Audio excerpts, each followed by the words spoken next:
So you want to hear about the wizard cop?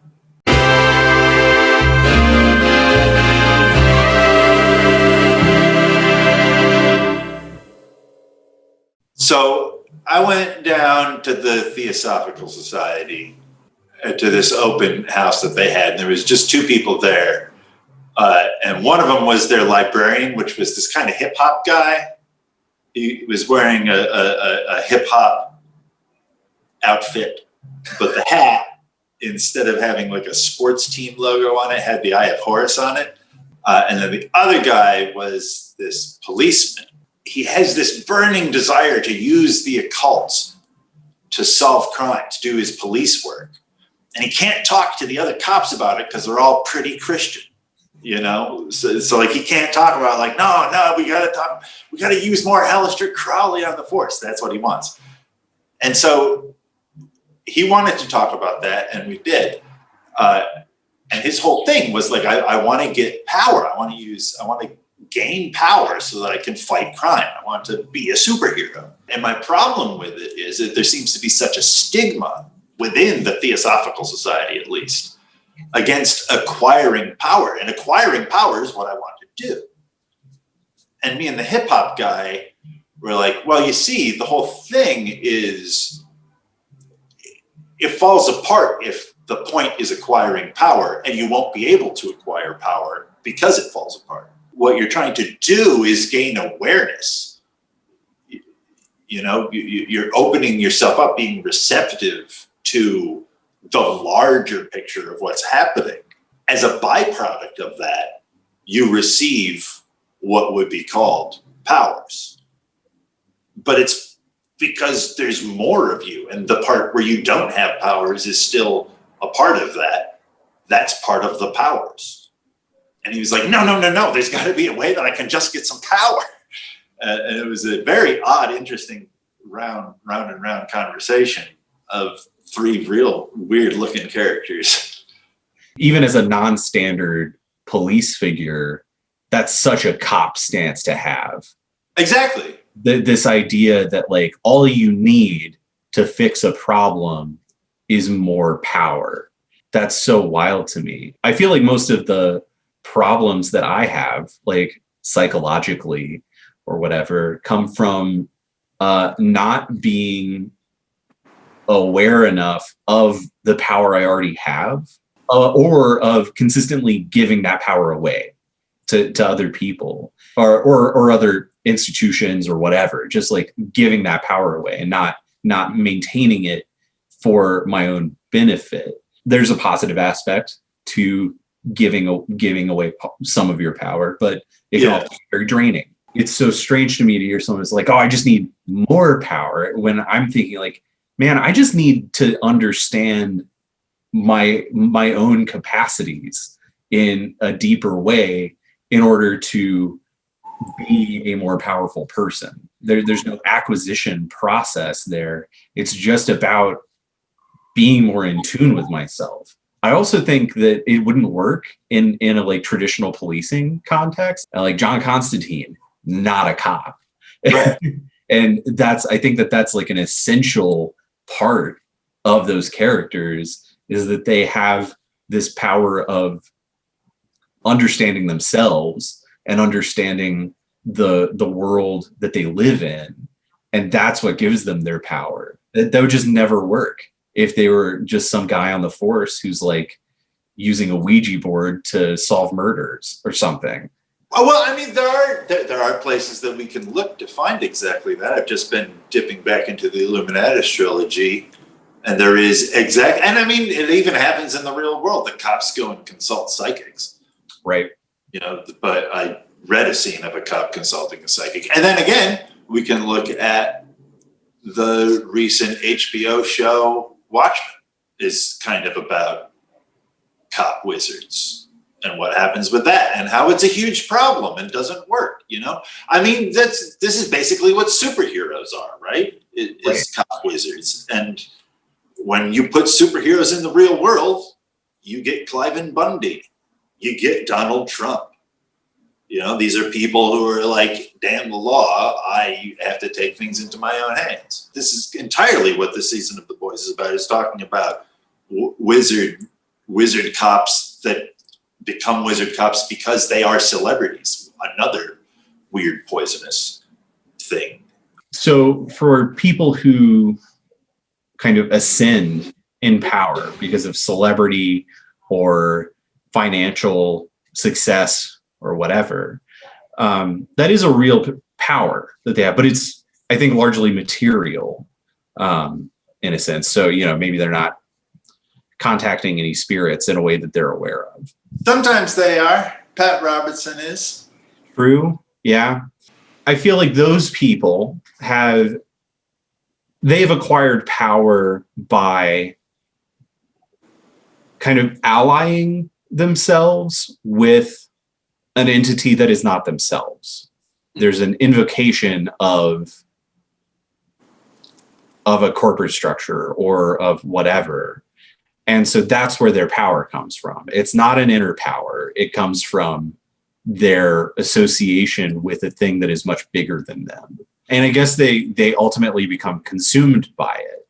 Mm-hmm. And so it's a devil's bargain always. Like, you're not going to be able to acquire that kind of power without giving yourself over to it completely. What I'm trying to figure out is that the line between the power that the wizard cop seeks and where that comes from, and the power that Jeff Bezos has and where that comes from, and the power that an individual who's kind of doing the self work with others has. And I guess the differences between them and the risks that are associated with them. It's the second law of thermodynamics, I think. If you're stacking up a whole bunch of energy in one place, eventually it falls over under its own weight. So Wizard Cop, he's looking for power. Eventually that power is going to get to be too much, and he's going to just shoot somebody immediately upon arriving at the scene, Same thing with Jeff Bezos. He's stacking up his power. Eventually somebody's going to kill him just because we need food. The difference between that and like trying to empower yourself is like, you're not empowering yourself isn't like stacking up power, I don't think. Like, it's not consolidation. Well, because it's also about, especially the process that we've been talking about, at least, involves that other, like, and particularly the act of using a tarot card deck in this Gnostic way. Like, it's about listening to a part of you that's beyond the ego part of you. Like, it's not stacking up; it's a spreading out. So it's more stable in that way. It's not. You're not liable to have this collapse that occurs when you're stacking up power just based on your ego. It's a lot harder to knock over a structure that's evenly distributed and low to the ground. That's when we're talking about like mutual aid, right? And like the power of communities to support each other and take care of each other. And in a way, the community is greater than the sum of its parts, but ultimately it is always beholden to its components, right? Which are the individuals that comprise it. So it can't cephalize, if it can only serve the interests of the people who drive it. And I mean, as anarchist as all this sounds, I mean, cephalization does have advantages. You can direct the organism better when, certainly higher form organisms have heads, so there are natural benefits to cephalization, but it's important to keep in mind a healthy nature of it and not losing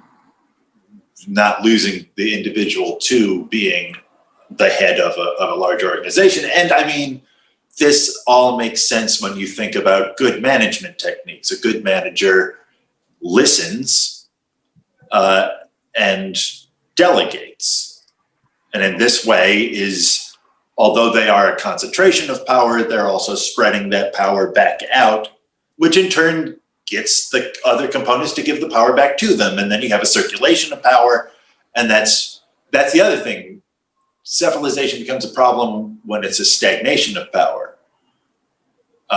Stagnant power is poisonous. Stagnant power is useless. It's potential energy, whereas kinetic energy is what's actually doing work. So you want to keep the power moving. We talk about this in the card wealth.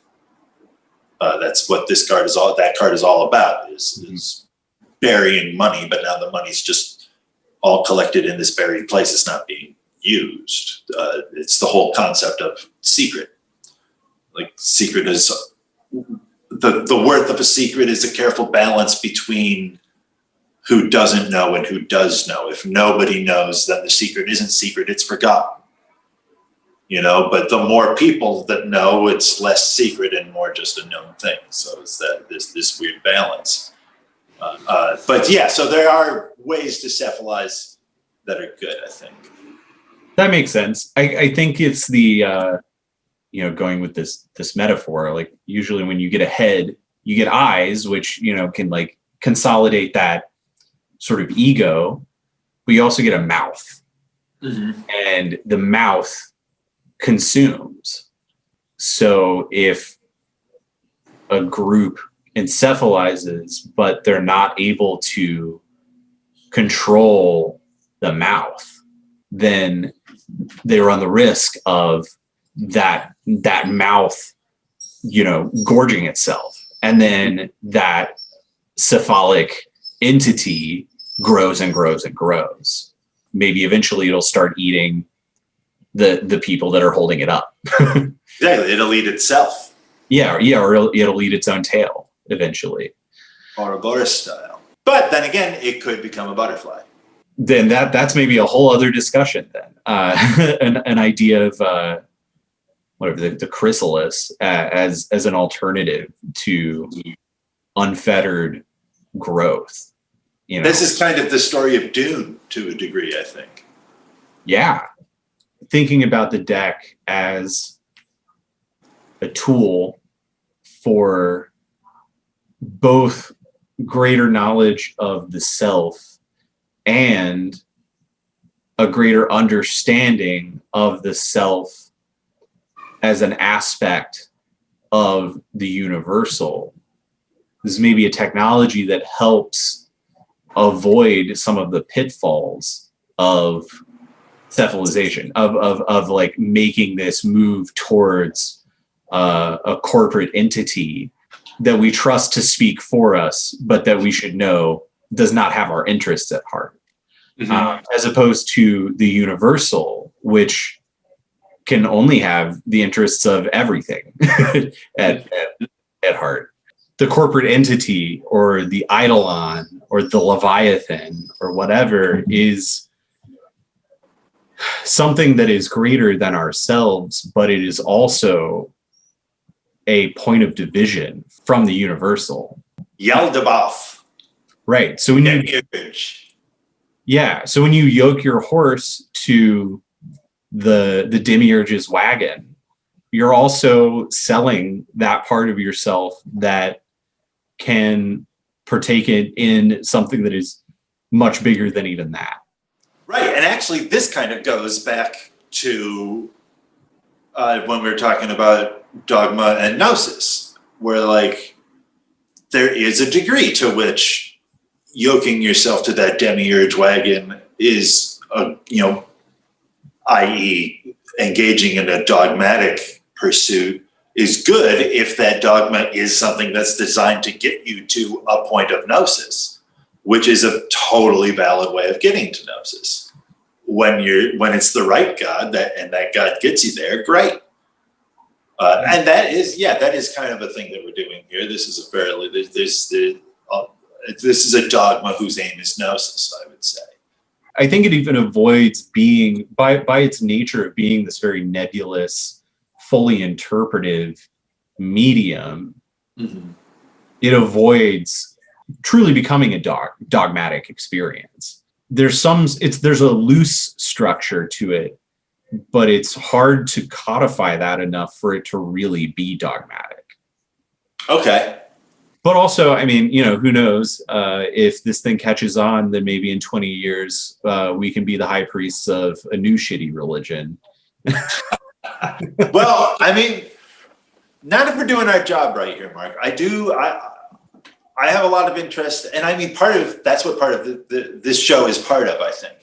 I feel like there is a way to design this memeplex to be sustainable and humane and empower the individual even if it grows. I feel like there's a way to do that. And this show is part of this because like it takes all the secrets of the deck, like the underlying technique, and puts it out there and shows you that like you can make your own deck and also interpret anything in your life this way. Putting that out there hopefully will undermine this ever being cephalized. Yeah. Well, and on that note, I hope everyone has enjoyed this and will continue to return to learn more about this with us. Because I think that's one of the most interesting parts about doing this show is how much we're learning from it. Yeah, totally. So let us know what you think. Let us know how we're doing. And don't join any cults. Yeah, don't join cults. Cults bad. Thanks for watching. Give us a like and subscribe to the N.O.D on YouTube. You can also find us as a podcast on Apple, Spotify, or wherever else you get your podcasts from.